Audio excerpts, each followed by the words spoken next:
নমস্কার বন্ধুরা, মামুনি ডেলি ব্লগে তোমাদের অনেক অনেক স্বাগত। তো বন্ধুরা, আজকে একটা রেসিপি তোমাদের সঙ্গে শেয়ার করছি, দই কাতলা রেসিপি। তো প্রথমে তো দেখো, মাছটাকে সুন্দর করে কেটে ধুয়ে জল ঝেড়ে নিয়েছি। তো এই দেখো, খুব সুন্দর আমি কয়েক পিস নিয়েছি, নিয়ে আজকে দই কাতলা বানাচ্ছি। তো প্রথমে এই দেখো, লেবু নিয়েছি, লেবুর রস সুন্দর করে ওর মধ্যে ছিপে দেবো, আর ওর হচ্ছে এই দেখো গোলমরিচের গুঁড়ো। তো লেবুর রস আর গোলমরিচের গুঁড়ো দিয়ে মাছগুলোকে খুব সুন্দর করে মাখাবো, হাতে করে নিয়ে, যাতে মাছের মধ্যে লেবুর রস আর হচ্ছে গোলমরিচের গুঁড়ো সমস্ত কিছুটা ঢুকে যায়, আর মাছটা খেতে খুব সুস্বাদু হবে। তো ওই করে দেখো, লেবুর রস দিচ্ছি আর হচ্ছে গোলমরিচের গুঁড়ো দিচ্ছি, দিয়ে হাতে করে সুন্দর করে মাখবো। দেখতে পাচ্ছ, সুন্দর করে মেখে নিচ্ছি। সুন্দর করে মেখে নেওয়ার পরে সামান্য একটু হলুদ গুঁড়ো আর পরিমাণ মতো নুন আর হচ্ছে 2 চামচ সর্ষের তেল, বেশি নয়, 2 চামচ সর্ষের তেল দিয়ে হাতে করে সুন্দর করে মাখবো। মেখে মেখে মাছের মধ্যে সব কিছু যেন তার মাছের ভিতরে ঢুকে যায়। সুন্দর করে মেখে নিয়ে তাকে যত সুন্দর করে মাখবে তত মাছের টেস্ট হবে। তো খুব সুন্দর করে মাখছি, মেখে একটা ঢাকা চাপা দিয়ে রাখবো। এই মিনিট 10 মতো ঢাকা চাপা দিয়ে রেখে দেবো।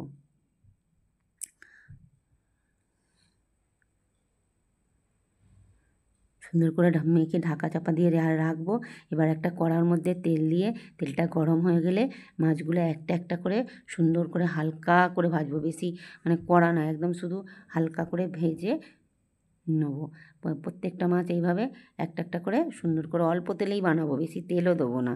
তো এই দেখো, এইদিকে মাছ ভাজতে ভাজতে আমার পেঁয়াজ, কাঁচা লঙ্কা বাটা, আদা রসুন বাটা, চালমগজ বাটা আর হচ্ছে কাজু বাটা, আর এদিকে আমার টক দই, সব কিছু রেডি করা হয়ে গেছে মশলা। এই মশলাগুলোই দেবো। এইদিকে একটা একটা করে আমার হালকা করে মাছ ভাজা হয়ে গেছে।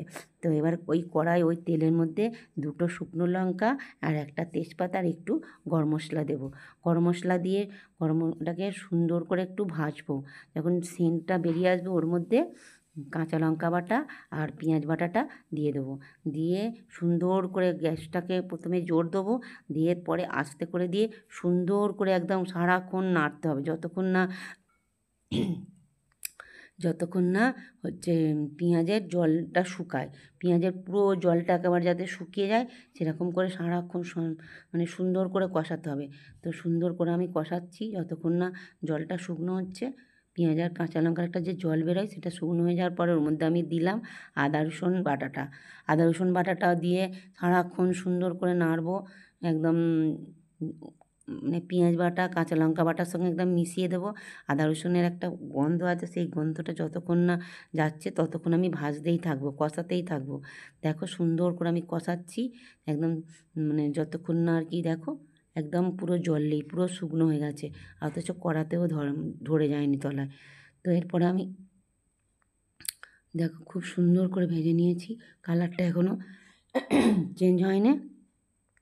ওর সঙ্গে আমি দিলাম টক দই, ফেটানো টক দইটা দিয়েও সুন্দর করে আমি এখন কষাবো।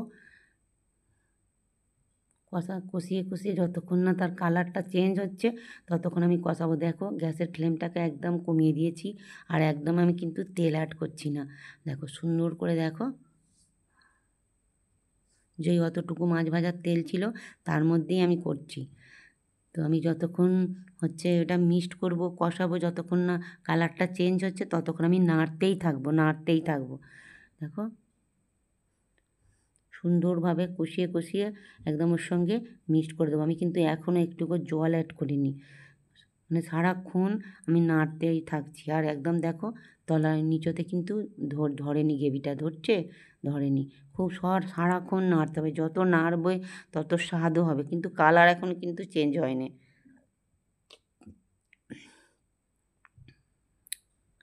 দেখো এবার একে একে কালারটা চেঞ্জ হচ্ছে, আমি নাড়তেই থাকবো, খুব সুন্দর করে কষাবো। একে একে কালারটা দেখো চেঞ্জ হয়ে গেল। আমি কিন্তু 1 চিমটা তেলও অ্যাডও করিনি এখনও, আর জলও অ্যাড করিনি। সারাক্ষণ নাড়ছি, একদম যাতে না তলায় ধরে যায়, তার জন্য আমি সারাক্ষণ নাড়ছি আর কষাচ্ছি। দেখো একে একে একটু পরে দেখবে, এই দেখো তেল ছেড়ে দিয়েছে, সুন্দরভাবে তেল ছেড়ে দিয়েছে। তো এবার আমি যে হচ্ছে টক দই দিয়েছিলাম, তাতে সামান্য পরিমাণে একটু জল দিয়ে দিলাম, দিয়ে ওতে দিয়ে দিলাম। ওই দেখো খুব সুন্দর। এবারে একটুখানি সুন্দর করে আরও জলটা দিয়েছি, একটু জোর দিয়ে দিলাম। ওর মধ্যে দিয়ে দিলাম কাজু বাটা, চালমগজ বাটা।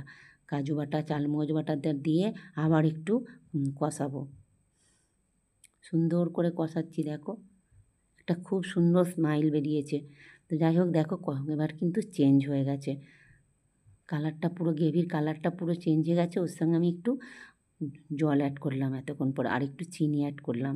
তো সুন্দর হয়ে গেছে দেখো, একটু একটু ঝাল ঝাল একটু মিষ্টি মিষ্টি বানাচ্ছি।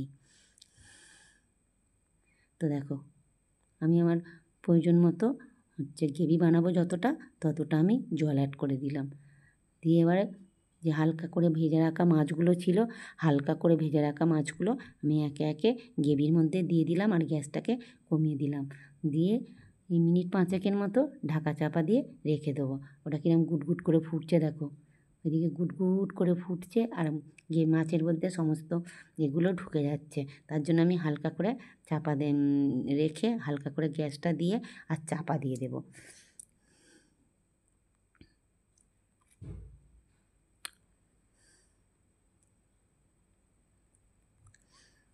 মিনিট 5 পরে খুলেছি, এই দেখো কালার দেখো, জাস্ট দেখো কত সুন্দর কালার হয়েছে।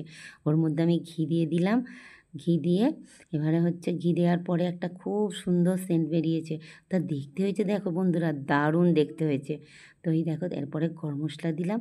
তো আমার দই কাতলা রেডি। তো আজকে ভিডিওটা কেমন হয়েছে প্লিজ তোমরা কমেন্ট করে জানাবে যে আমার দই কাতলাটা দেখতে কেমন হয়েছে। তো আমি আজকের আমার ভিডিওটা শেষ করছি। Love you my all friend, অনেক অনেক ধন্যবাদ।